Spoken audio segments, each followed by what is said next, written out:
20th century was a time of technological innovation. But as the new millennium drew closer, fear that an innocent bug could unravel all electronic systems and communications gripped the world.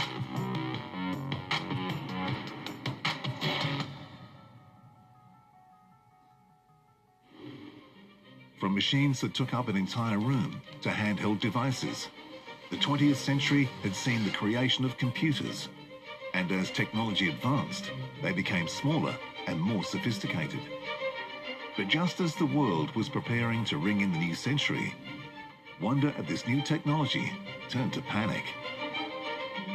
Back in the 1960s, when memory space was very much an issue, 1 megabyte of data cost millions of dollars, programmers had essentially set the date in computer programs to a 2-digit number, so 71 instead of 1971. And the bug became an issue when people realized that coming up to the year 2000, this might create problems.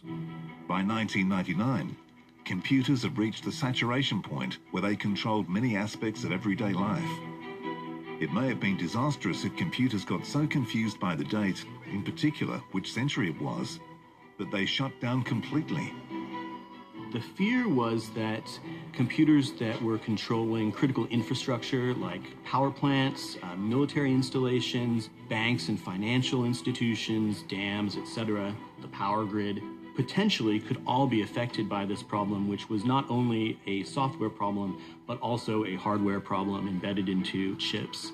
The media took advantage of the hysteria spreading across the globe. I'm seeing a rather dark forecast. You're going to lose half the population of the planet. Some countries prepared themselves, reprogramming both software and hardware to be Y2K compliant. Working together with everyone to create a community plan on how you would deal with the possibility that there may be some disruptions of the services we all take for granted. But this is a fixable problem.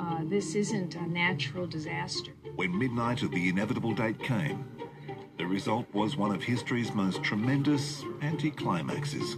Obviously, there was a lot of hype around this. Some of the hype was justified, but in terms of actually fixing the actual bug itself, that was a serious issue. And I think the money that was spent and the programs that were put into place years in advance to try to fix this problem resulted in the fact that we only saw very limited problems.